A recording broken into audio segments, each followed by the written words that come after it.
Job Stress No More, The Ultimate Guide to a Peaceful Work Life, written and published by A to Z Audiobooks.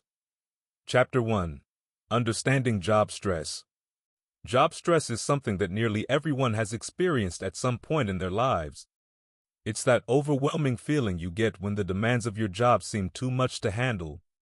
Whether it's tight deadlines, a heavy workload, or conflicts with colleagues, job stress can take a toll on your mental and physical well-being.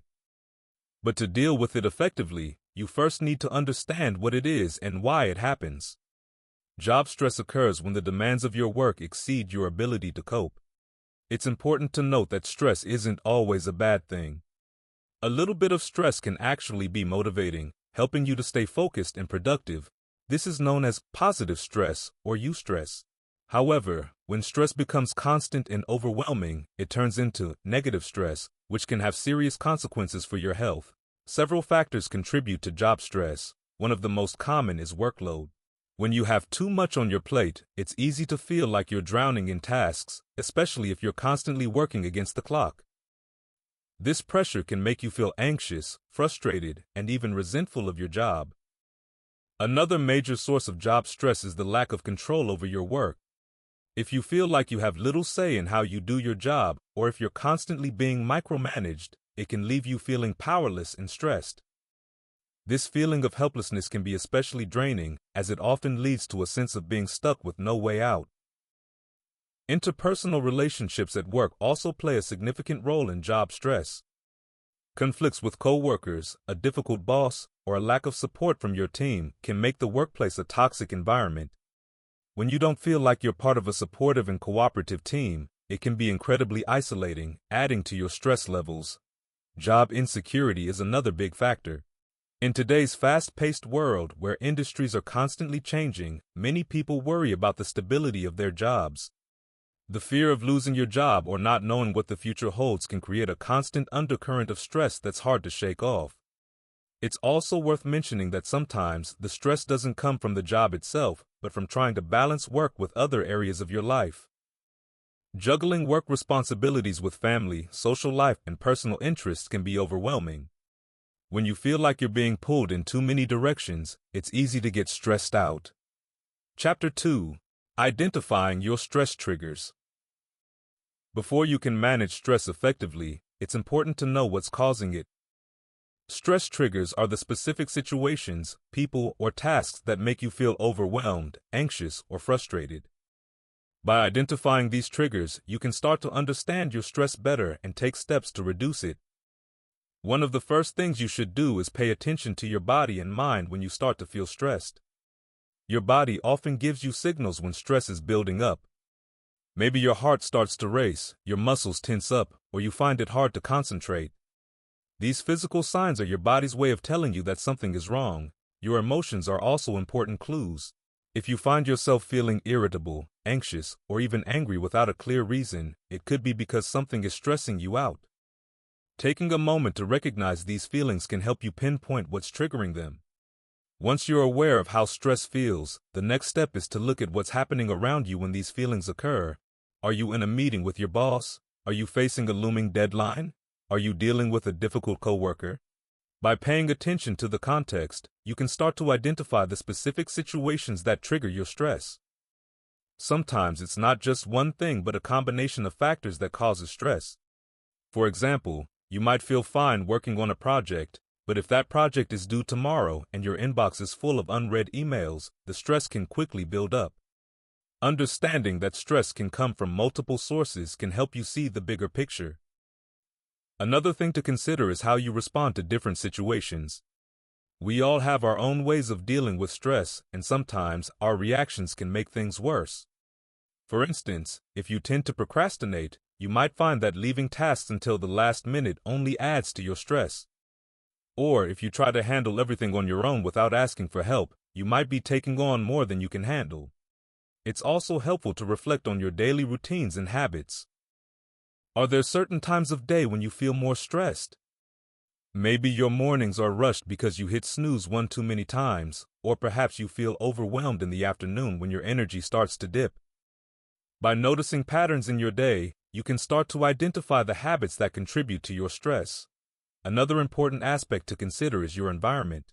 The physical space you work in can have a big impact on your stress levels. A cluttered desk, a noisy office, or a lack of privacy can all add to your stress without you even realizing it. Taking a closer look at your workspace can help you identify stress triggers that might be easy to overlook. Relationships at work are another key area to explore. Interactions with coworkers, supervisors, and even clients can be a major source of stress. If you find yourself dreading certain conversations or avoiding certain people, it's worth considering whether these relationships are contributing to your stress. Chapter 3: The Power of Mindset Shifts. When it comes to dealing with job stress, one of the most powerful tools you have is your mindset. How you think about your work and the challenges you face can greatly influence how stressed you feel. By shifting your mindset, you can transform the way you approach your job, making it easier to handle stress and find more satisfaction in your work. Let's start with the idea of a fixed mindset versus a growth mindset. If you have a fixed mindset, you might believe that your abilities and talents are set in stone. For example, you might think, "I'm just not good at this," or "I'll never be able to handle this kind of pressure." These kinds of thoughts can make you feel stuck and overwhelmed because they leave little room for improvement or change. On the other hand, a growth mindset is the belief that you can develop your skills and abilities through effort and learning. With a growth mindset, you might say to yourself, "This is challenging, but I can learn how to handle it," or "I can improve with practice." This way of thinking opens up possibilities and makes challenges feel more like opportunities to grow rather than threats to your well-being. Shifting from a fixed mindset to a growth mindset can make a big difference in how you experience job stress. Instead of seeing obstacles as insurmountable, you start to view them as chances to learn and improve. This shift in perspective can reduce the feeling of being overwhelmed and increase your confidence in handling difficult situations. Another important mindset shift involves how you view mistakes and setbacks. It's easy to get caught up in the idea that making a mistake is a sign of failure. This can create a lot of unnecessary stress, as you may start to fear taking risks or trying new things. But what if you saw mistakes as part of the learning process? Instead of beating yourself up for not getting it right the first time, you could see each mistake as valuable feedback that helps you get closer to your goals. When you adopt this mindset, stress from making mistakes can diminish because you no longer see them as something to avoid at all costs. Instead, they become stepping stones on your path to success. This change in perspective can help you approach your work with more curiosity and less fear, making the job feel less stressful overall. Another powerful mindset shift is moving from a focus on what's outside of your control to what's within your control. Often, job stress comes from feeling like you're at the mercy of external factors, whether it's a demanding boss, tight deadlines, or unpredictable events. When you focus too much on these things, it's easy to feel helpless and stressed. But if you shift your focus to what you can control, like your reactions, your attitude, and your actions, you start to reclaim your sense of power. For example, you might not be able to change a deadline, but you can control how you manage your time leading up to it. You might not be able to change a difficult coworker, but you can choose how you respond to them. Chapter 4: Building Healthy Work Habits. Building healthy work habits is like planting seeds that will grow into a more balanced and stress-free work life. These habits help you manage your workload, stay focused, and keep your stress levels in check. The great thing about habits is that once they're established, they become part of your routine, making it easier to navigate your workday without constantly feeling overwhelmed. One of the most important habits you can develop is prioritizing your tasks. It's easy to feel stressed when you're juggling multiple projects or have a long to-do list. Everything can seem urgent, and you might not know where to start. By prioritizing, you can identify what truly needs your attention and tackle those tasks first. A simple way to do this is by using the urgent versus important method. Ask yourself, is this task urgent? Is it important? If it's both, do it right away. If it's neither, consider whether it needs to be done at all. Another healthy habit is taking regular breaks throughout your day. It might sound counterintuitive, but stepping away from your work for a few minutes can actually make you more productive. When you're constantly working without a break, your focus and energy start to dwindle. Taking short breaks helps you recharge, so you can return to your tasks with a clearer mind and renewed energy. Even a 5-minute walk or a quick stretch can make a big difference. Establishing a routine is another powerful habit that can reduce stress. When you have a consistent routine, you create a sense of order and predictability in your day. This routine might include starting your workday at the same time each morning, setting aside specific times for checking emails, and knowing when you'll take your lunch break. Having a routine helps you stay organized and reduces the mental effort of constantly deciding what to do next. It also helps your brain get into work mode more quickly when you start your day. Time management is closely linked to reducing stress, and one of the best habits you can develop is setting boundaries around your time. In today's always connected world, it's easy to let work spill over into your personal life. You might find yourself answering emails late at night or thinking about work on the weekends. While some flexibility is necessary, it's important to set clear boundaries to protect your time. This could mean not checking work emails after a certain hour, taking your full lunch break, or setting aside time for yourself in the evening. By setting these boundaries, you give yourself the space to recharge, which in turn makes you more effective when you are working. Another healthy work habit is learning to say no. This can be tough, especially if you're someone who likes to help others or is worried about disappointing your boss or colleagues.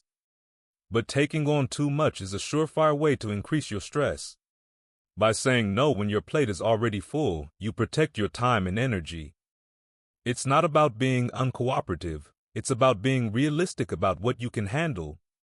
Remember, it's better to do a few things well than to do many things poorly. Keeping your workspace organized is another habit that can help reduce stress. A cluttered desk can lead to a cluttered mind. When your workspace is clean and organized, it's easier to find what you need and stay focused on your tasks. Try to take a few minutes at the end of each day to tidy up your workspace.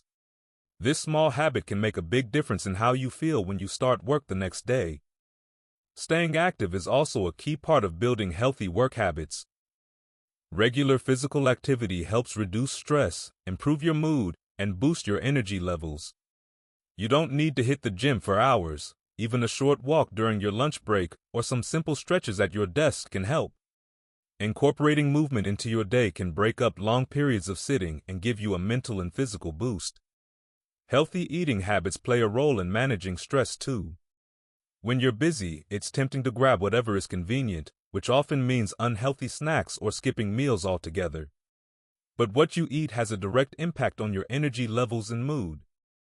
Try to keep healthy snacks at your desk, like nuts or fruit, and make time for balanced meals. Staying hydrated is equally important, so keep a water bottle handy. Chapter 5. Time Management Mastery.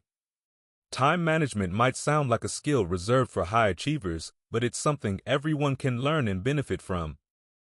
Mastering time management isn't about cramming more tasks into your day. It's about making the most of the time you have and reducing stress by staying organized and focused. When you manage your time well, you can handle your workload more effectively and have more time for the things that matter to you.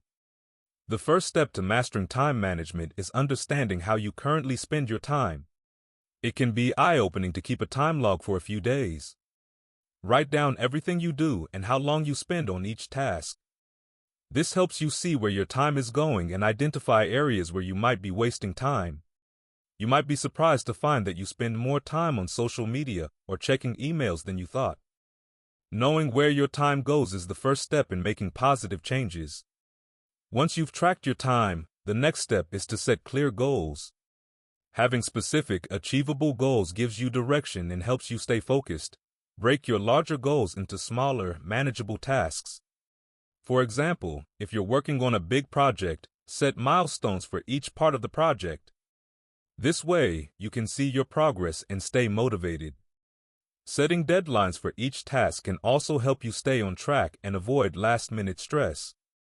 Creating a daily schedule is another powerful time management tool. Start each day by making a to-do list. Write down everything you need to accomplish and prioritize the tasks. It's often helpful to tackle the most important or challenging tasks first. Using a calendar to plan your week or month can help you see the bigger picture and avoid overloading yourself. Schedule your tasks and appointments, and make sure to allocate time for breaks and downtime. Having a visual overview of your schedule can help you manage your time more effectively and ensure you don't overcommit yourself. It's also important to manage distractions. Identify what typically pulls you away from your work, whether it's phone notifications, noisy environments, or casual conversations. Find ways to minimize these distractions. For example, you could turn off non-essential notifications, set up a dedicated workspace, or use noise-canceling headphones. Creating a focused work environment can help you get more done in less time. Time management isn't just about planning your tasks, it's also about managing your energy. Pay attention to when you feel most alert and productive during the day. Some people are morning people, while others work better in the afternoon or evening. Schedule your most demanding tasks for the times when you're at your peak. This way, you're working with your natural energy levels instead of against them. Another useful strategy is to use time blocks. This involves setting aside specific periods during the day for focused work on particular tasks. For example, you might set aside an hour in the morning for working on a project and another hour in the afternoon for meetings. During these time blocks, focus solely on the task at hand. Time blocking helps you stay on track and prevents tasks from dragging on longer than necessary. Learning to delegate is another important aspect of time management. If you have tasks that can be handled by others, delegate them. This not only frees up your time but also allows others to contribute and take ownership of their work. Delegation can be challenging, especially if you're used to doing everything yourself, but it's a key skill for effective time management.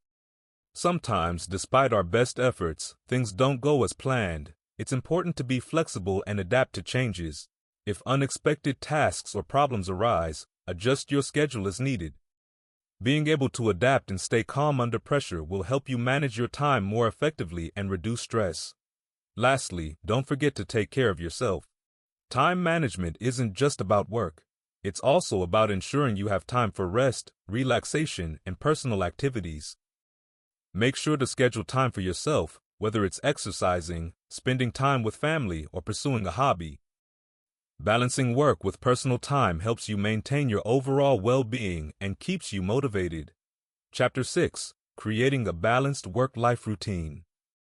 Finding a balance between work and personal life can sometimes feel like juggling too many balls at once.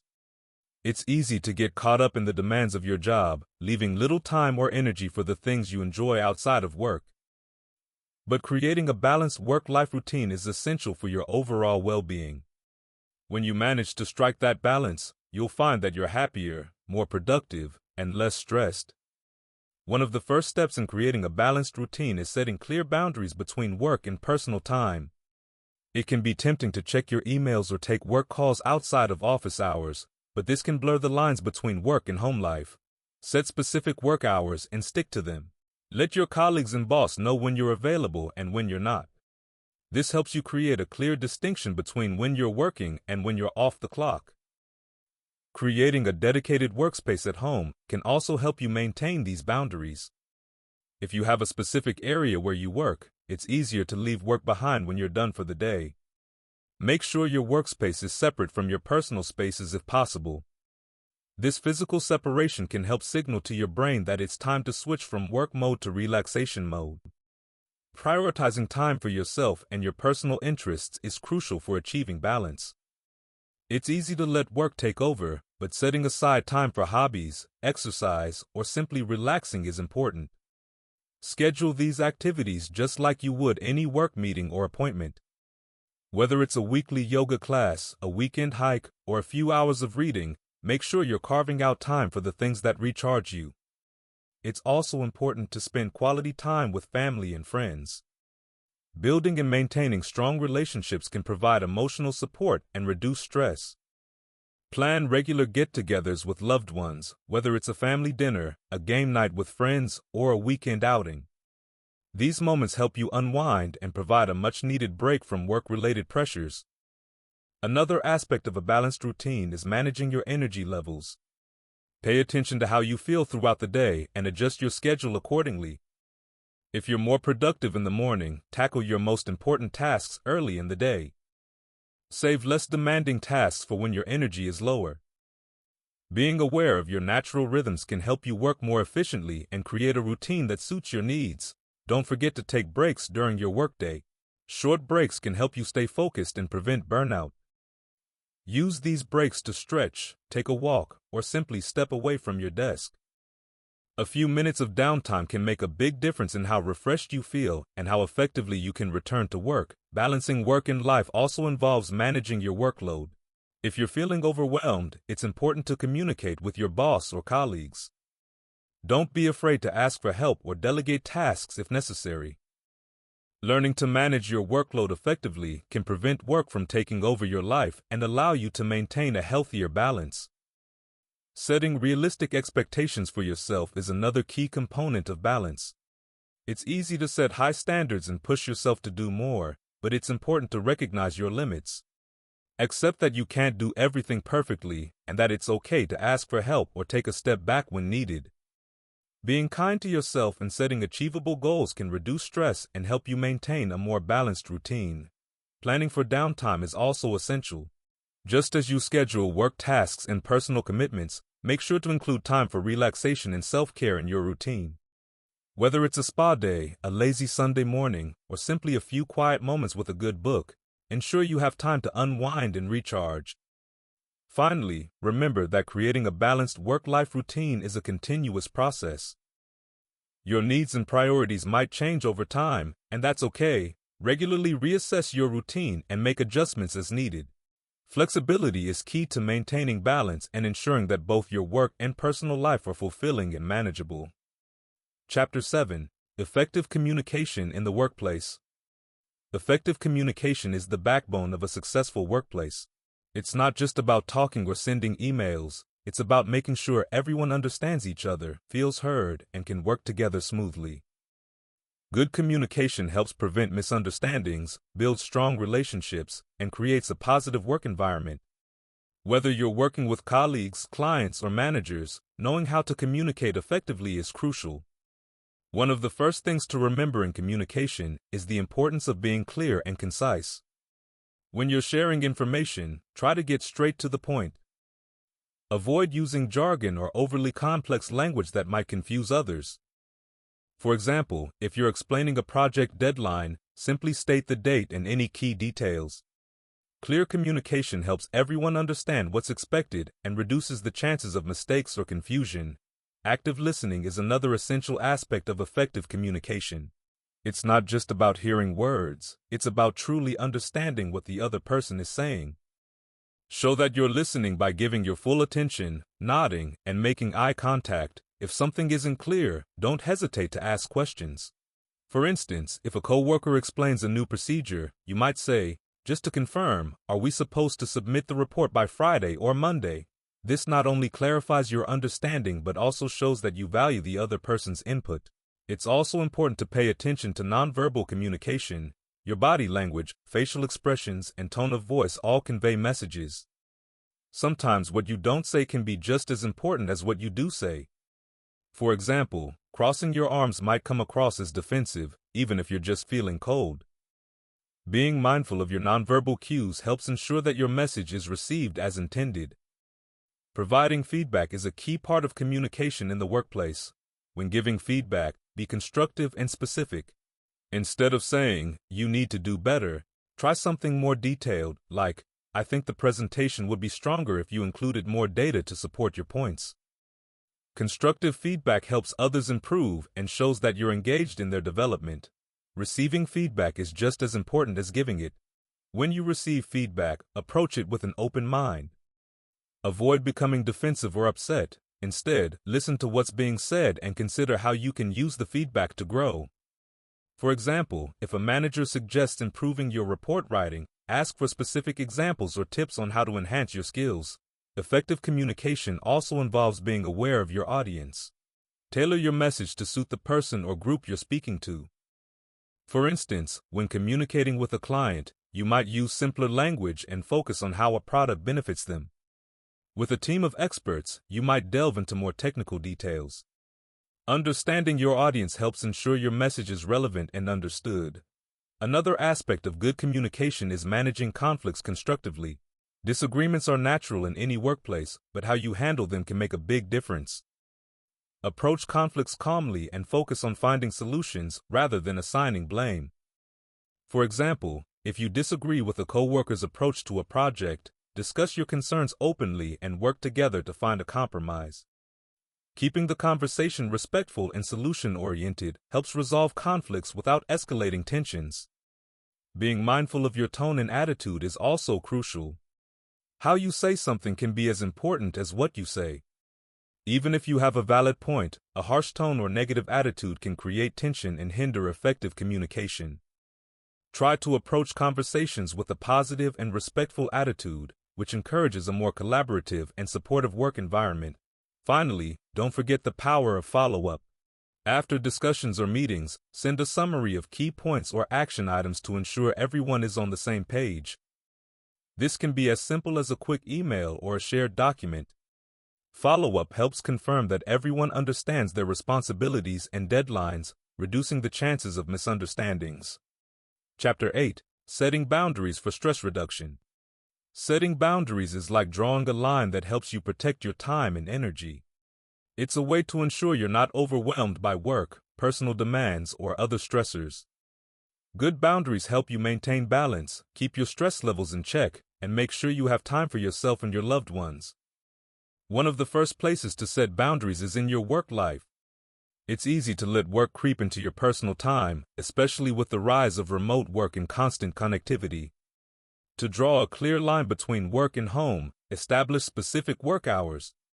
Decide on a start and end time for your workday and stick to it. When you finish work, try to shut down your computer and avoid checking work emails or taking calls. This helps create a mental separation between your work and personal time, making it easier to relax and unwind. It's also important to communicate your boundaries to your colleagues and supervisors. Let them know when you're available and when you're not. For instance, if you're not checking emails after 6 p.m., inform your team so they know when to expect responses. Setting these expectations helps prevent others from encroaching on your personal time and ensures that you have the space you need to recharge. Another area where boundaries are crucial is in managing your workload. It's tempting to say yes to every request or project, but this can quickly lead to overwhelm. Learn to assess your current workload and be honest about what you can handle. If you're already stretched thin, it's okay to politely decline additional tasks or ask for extensions. For example, if a coworker asks for help with a project and you're already busy, you might say, "I'd love to help, but I'm currently at full capacity. Can we look at a time when I might be able to assist?" Setting boundaries also involves knowing when to ask for help. If you're feeling overwhelmed, reach out for support rather than trying to do everything on your own. Whether it's delegating tasks at work or seeking assistance with personal responsibilities, asking for help is a key part of maintaining your well-being. For instance, if you're struggling to manage a large project, talk to your manager about possible solutions or additional resources. In addition to work-related boundaries, it's important to set limits in your personal life. This means protecting your time for activities that help you relax and recharge. If you have hobbies, exercise routines, or family time that are important to you, make sure these activities are part of your schedule. Treat these personal commitments with the same respect you would a work meeting. For example, if you have a yoga class scheduled, block out that time and avoid scheduling work or other obligations during it. Boundaries also involve managing your social interactions. While it's important to connect with others, it's equally important to recognize when you need time alone. If you find yourself feeling drained after social events or constant interaction, give yourself permission to take a break. It's okay to say no to invitations or requests when you need some time to yourself. For example, if you're feeling overwhelmed, you might say, "I'm taking a break this weekend to recharge, but let's catch up next week." Managing technology use is another important aspect of setting boundaries. With constant notifications and the lure of social media, it's easy to feel like you're always on. Set boundaries around your technology use by creating tech-free zones or times. For example, you might decide not to use your phone during meals or to turn off notifications after a certain hour. This helps create space for relaxation and ensures that technology doesn't encroach on your personal time. Establishing healthy boundaries is also about respecting your own needs and limits. It's important to listen to yourself and recognize when you're feeling stressed or overwhelmed. If you notice signs of burnout, take action to adjust your boundaries. This might mean taking a mental health day, setting aside time for self-care, or reassessing your commitments. For instance, if you're feeling constantly fatigued, it might be time to reassess your schedule and prioritize rest. Setting boundaries isn't about being rigid or inflexible. It's about creating a framework that supports your well-being. It's okay for your boundaries to evolve as your needs change. Regularly check in with yourself and adjust your boundaries as needed to ensure they continue to serve you well. Chapter 9. Practicing Mindfulness at Work. Practicing mindfulness at work can feel like a small change, but it can make a big difference in how you handle stress and stay focused throughout the day. Mindfulness is all about being present in the moment, paying attention to what's happening around you and inside you without getting caught up in judgments or distractions. When you bring mindfulness into your work routine, you can boost your concentration, reduce stress, and improve your overall well-being. One simple way to start practicing mindfulness at work is through your breathing. Taking a few moments to focus on your breath can help center your mind and reduce anxiety. Try this whenever you feel overwhelmed or stressed. Take a deep breath in through your nose, hold it for a few seconds, and then slowly exhale through your mouth. Doing this a few times can help calm your mind and bring you back to the present moment. You can practice this technique anytime during the day, before a meeting, while waiting for a task to load, or even when you're feeling tense. Another easy mindfulness practice is to bring your full attention to whatever task you're working on. Instead of multitasking or letting your mind wander, focus on one thing at a time. If you're writing an email, give it your full attention, think about what you want to say, how you want to say it, and make sure you're addressing everything clearly. Being fully engaged in your tasks not only improves the quality of your work, but also helps you feel more accomplished and less stressed. Mindfulness can also be practiced through simple awareness of your surroundings. Take a few moments to notice your environment, what you see, hear, smell, and feel. For example, you might notice the sound of your keyboard as you type or the warmth of the sunlight coming through the window. This practice of paying attention to your surroundings helps you stay grounded and can be a refreshing break from work-related stress. Taking mindful breaks is another effective strategy. Throughout your day, schedule short breaks to step away from your desk and do something calming. It could be a short walk, a few minutes of stretching, or even just sitting quietly with your eyes closed. These breaks give your mind a chance to rest and recharge, making you more focused and productive when you return to work. Mindful listening is an important aspect of communication. When you're having a conversation with a coworker or a client, practice being fully present. Instead of planning your response while the other person is talking, really listen to what they're saying. This helps you understand their perspective better and respond more thoughtfully. It also shows that you value their input, which can strengthen your working relationships. Another way to incorporate mindfulness into your workday is through mindful eating. If you eat at your desk, take a few moments to really enjoy your meal. Notice the flavors, textures, and smells of your food. Eating mindfully can help you savor your meals, prevent overeating, and make your lunchtime more enjoyable. It's also a great way to take a break from work and recharge. Mindfulness can also be practiced through setting intentions for your day. At the beginning of your workday, take a moment to reflect on what you want to achieve and how you want to approach your tasks. Setting a clear intention helps you stay focused and guides your actions throughout the day. For instance, you might set an intention to stay calm and focused, or to approach challenges with a positive attitude. Incorporating mindfulness into meetings can also be beneficial. Start meetings with a brief moment of silence or a few deep breaths to help everyone center themselves and focus on the discussion. Encourage participants to listen actively and contribute thoughtfully. This mindful approach can make meetings more productive and collaborative. Lastly, practice self-compassion and mindfulness when you make mistakes. Instead of criticizing yourself harshly, acknowledge the mistake with kindness and use it as a learning opportunity. Treat yourself with the same compassion you would offer to a colleague who is struggling. This helps reduce self-induced stress and promotes a more positive and constructive work environment. Chapter 10. Managing Conflicts with Ease. Conflicts are a natural part of any workplace, and they can arise from differences in opinions, goals, or even simple misunderstandings. How you handle these conflicts can make a big difference in maintaining a positive work environment. Managing conflicts with ease is all about approaching disagreements with a calm and constructive mindset, finding common ground, and working towards solutions that benefit everyone involved. The first step in managing conflicts is to stay calm. It's easy to let emotions take over when you're in a disagreement, but staying composed helps you think clearly and respond thoughtfully. If you feel yourself getting upset, take a deep breath and give yourself a moment to collect your thoughts. For instance, if a colleague challenges your idea in a meeting, instead of reacting defensively, take a moment to listen and understand their perspective before responding. Listening actively is crucial when resolving conflicts. This means really paying attention to what the other person is saying without interrupting or planning your response while they're talking. Show that you're listening by nodding, making eye contact, and summarizing what they've said. For example, you might say, "I hear you're concerned about the project deadline. Can you tell me more about your concerns?" Active listening helps the other person feel heard and can uncover the root of the conflict. Understanding the other person's perspective is another important aspect of conflict resolution. Try to see things from their point of view and acknowledge their feelings and concerns. This doesn't mean you have to agree with them, but it helps build empathy and shows that you're considering their side of the story.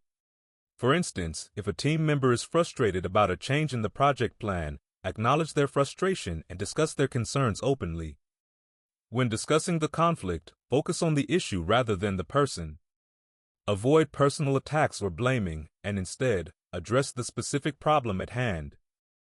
Use I statements to express how you feel and what you need.